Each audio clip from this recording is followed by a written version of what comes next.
What is up, guys? Memorial Murph is here.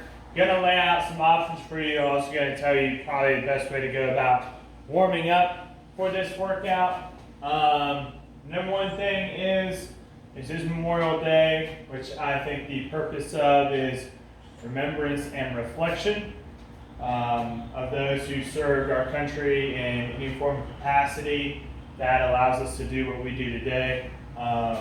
A lot of events in history have led us to where we currently are and where your current life is. So I think tomorrow, if you're doing it tomorrow, even if you've already done it today and you're going to do it tomorrow, just take a simple 10 or 15 minutes in complete silence. Maybe take a little bit of a walk before the workout or a little walk after. Maybe just do it as your warm up, but you don't have any music playing, anything like that, and you're talking. And just take some time to reflect on that.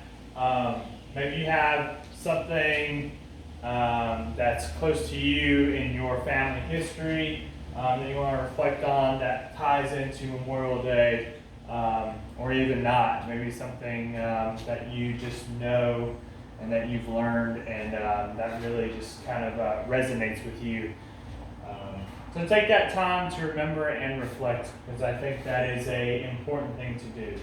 All right, your warm up, 3 rounds, 10 walking lunges, 3 yoga push-ups, and a 30-second couch stretch. Remember that couch stretch is just foot up, all right? And then you're in that lunge position. You can probably only see the top of my head right now, but that leg is back and you're in that lunge, foot's up the wall. That's just to get the hip flexors warmed up, because the hip flexors will probably be used more than anything else.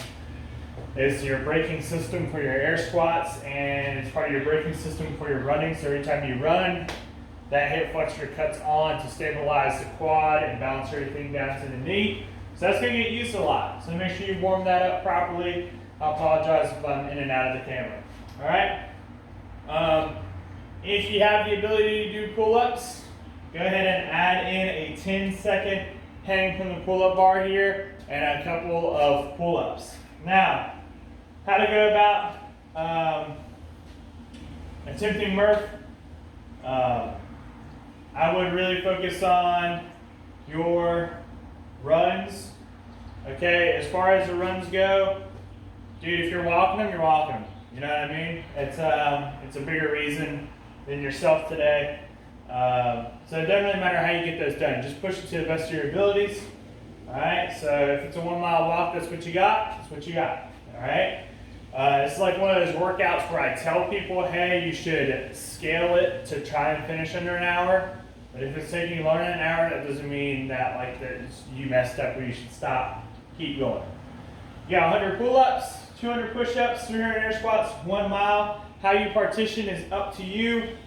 You have unpartitioned, which is probably, in all honesty, going to be a little bit worse unless you have pretty good muscular endurance and power. If you go on partition, it allows you to kind of get through a couple movements quicker if you're good at them. But if you're kind of limited in any of these movements, or 20 reps, 30 reps of a movement in a row sounds pretty daunting to you, I'd partition it. Classic way is 5, 10, 15. That's Cindy. All right, 5 pull-ups, 10 push-ups, 15 air squats, or 10, 20, 30 for 10 rounds. Hell, you can even go 50 rounds of 1, 2, and 3. Completely up to you. Or, it's not 50 rounds of 1, 2, and 3. It's 50 rounds of 2, 3, and 4. 2, 3, and 6. 2, 4, and 6. My bad. I don't know why I was thinking 1, 2, and 3. It'd be 100 rounds of 1, 2, and 3. All right, so 2, 4, and 6 would get you to that times 50. All right, so ignore that and my simpleton math. All right, but it really doesn't matter. There's no set way. Classically, it's unpartitioned, but it's been done a million different ways. Option 2, you have access to a dumbbell or a barbell, or you have a squat rack that doesn't have a pull-up bar, or you have a squat rack but you aren't at pull-up ability yet. I would put the bar in the rack and do inverted rows, or barbell or dumbbell bent over rows. Okay? Under those, same partitioning things apply to that. 200 push-ups, 300 air squats, 1 mile. If you have no access to any weights of any kind that involve pulling, so you're either pulling to your chest or pulling to your chest vertically or horizontally, then I would sub in 100 sit-ups. If you're like, sit-ups are a little easy for me because I'm pretty good at sit-ups, sub in V-ups there. All right, let me know how your core feels. You're gonna get that six-pack abs for your Memorial Beach day. All right, 1 mile run, 100 sit-ups or V-ups, 200 push-ups, 300 air squats, 1 mile run. Beyond that, guys, if you want to sub in movements here or there, want to bounce ideas off me, you can.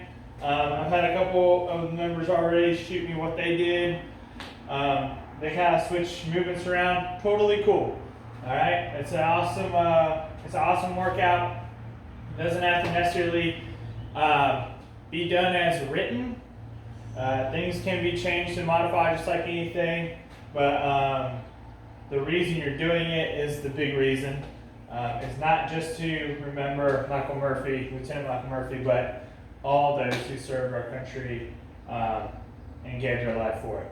So that is our Murph breakdown, guys. Hopefully that serves you well. Go after and get it. If you do it, snap a pic, send it to me or post it on the members page. This is a big part of our community. We serve a lot of military families and individuals within our community. So this is a big part of it, and we'll get the word out that we're supporting them. All right, have fun, get after it, do your gosh darn thing, do your best.